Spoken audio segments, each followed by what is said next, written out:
Welcome to the first thing that has truly excited me on the monitor side of developments since the first time I had a look at a 3D ready monitor. This is the Samsung S27A 850D, and while the name might not be that glamorous and sexy, the product itself definitely is. Now, the first time I had the pleasure of checking out a PLS display was on the Samsung Galaxy Tab 10.1, and what I realized was that while I didn't know anything about PLS whatsoever, what I realized was that it just blew everything else out of the water.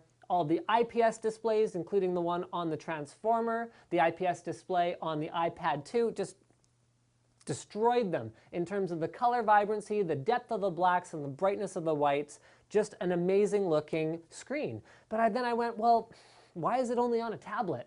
Well, now I finally have a monitor to show you guys that has a 27-inch 2560 by 1440 high-resolution PLS display, and we're going to show you all of the things about it that I think are fantastic in the next few minutes.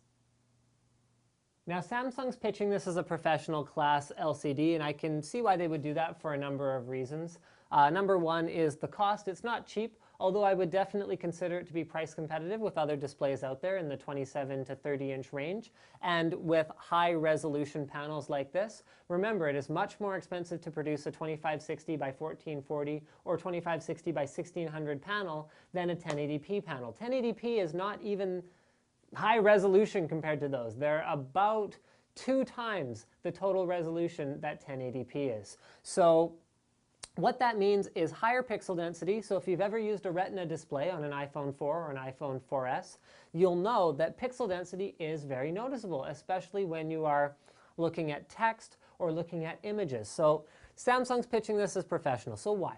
Great for images, not only for the pixel density and the high resolution, which gives you more working space on your desktop, but also for the color accuracy and vibrancy. This is one of the most impressive looking monitors in fact, I'm just going to say it. This is the most impressive looking monitor that I've ever had the pleasure to sit down in front of, whether I'm viewing pictures, playing games, watching movies, or even just looking at the desktop. Both Slick and I, remember Slick is my new cameraman, so that's the new nickname you guys are going to have to remember. Both Slick and I were absolutely blown away by how natural looking everything is on this display. Now, I've gushed enough about the PLS panel technology that makes this thing look so great on the screen, but why don't we talk about the actual monitor itself for a little bit here. So I'm going to go ahead and show you guys the height adjustable stand. So you can see it goes from here, which is quite low down to the desk, all the way up to here, which is quite high up from the desk. We've got our cable management in the back here, which is allowing me to keep my cables out of the way for the most part. It also flips into portrait mode. There you go, just like that. Rotates, or I think this one's called swivel. Yeah, swivels. Just going to move it out of the way of that computer. So I'll show you guys how much it swivels. It's about as much as you would usually need a monitor to. And actually, speaking of swivel, I'm just going to show you guys what the viewing angles are like. So I'm going to go all the way to this extreme angle, and I'm willing to bet that it actually still looks pretty decent. Out of every LCD monitor I have ever laid eyes on, this one has the closest color reproduction from straight on compared to at an extreme angle that I would have even imagined possible with an LCD. Now we're going to keep moving around. It's got lots of options in terms of inputs. You've got dual DVI in, DisplayPort in, as well as your power input on this side. You got all those? All right, I'm going to go ahead and flip it around the other way.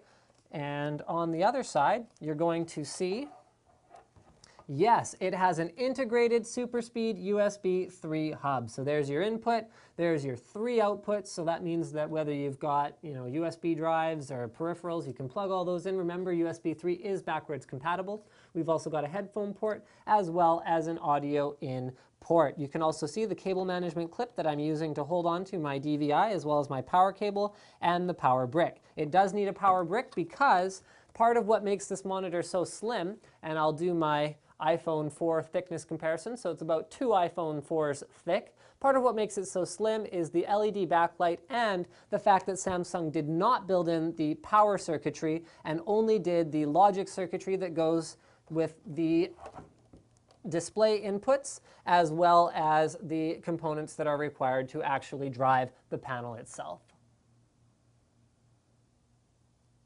So why don't we see, I've said everything I think I need to say about the monitor, except for the gaming experience. We'll get to that in a moment. But let's see what Samsung has to say for themselves. So yes, it's LED backlit, so they are saying it conserves energy, which it does. Okay, they're saying it's high resolution, which I already said. Yes, it is high resolution. It gives you more room to work. It's 16:9, so that is a good aspect ratio for movies. Personally, I love my 30-inch 16:10 monitor, but as soon as you add those extra pixels to the height, it becomes less of an issue. I find 1080p is just not quite enough vertical, and I prefer 1920 by 1200, but at this kind of pixel density, I think I could accept the reduction in vertical space. Picture-perfect, natural-looking images, yes, they're right. See your work from the best possible angle. If anything, I think their illustration here is very conservative. I'd say that from an extreme angle like that, it actually looks more like this image than they're saying it does, which is very cool, pretty much unheard of. This is probably more like it. No matter where you're sitting in front of it, you are going to have a very, very positive viewing experience. And I just figured something out, what this, here, zoom out because this is awesome. I couldn't figure out what this block-shaped thing on the back was. That's for you to strap in the power brick so that it doesn't take up space.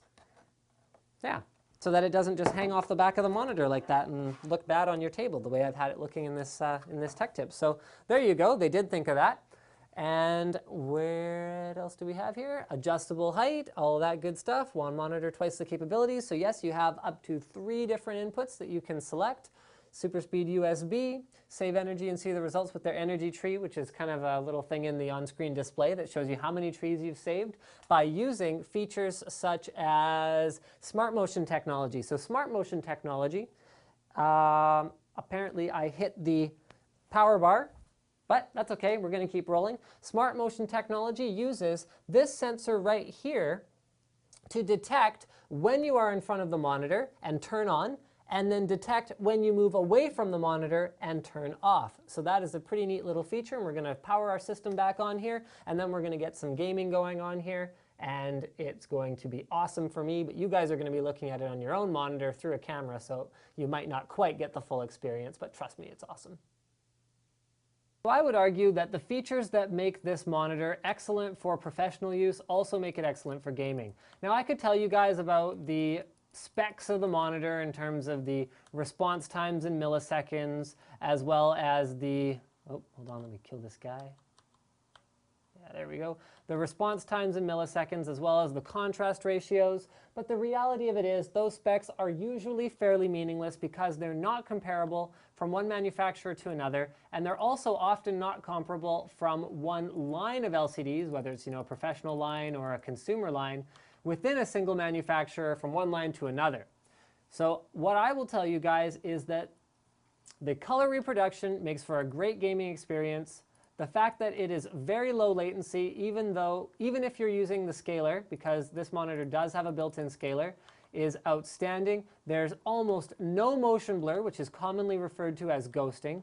So it is just awesome in that regard. And I mean, what else is there to say about it? Matte screen. So that gives you, once again, you can't get away with a matte screen on a monitor that doesn't have great color accuracy. So you've got the great color accuracy, you've got the matte screen, which it delivers a better experience for gaming in a variety of environments, which isn't going to prevent me from dying. And I just want to thank you guys for watching our NCIX Tech Tips on this amazing new piece of electronics from Samsung, which I am actually personally seriously considering grabbing one of when I have the coin, because it isn't cheap, but it is definitely a better experience than anything else I've encountered, whether it's a TN panel, a VA panel, an IPS panel, or whatever kind of panel you want to suggest that I try.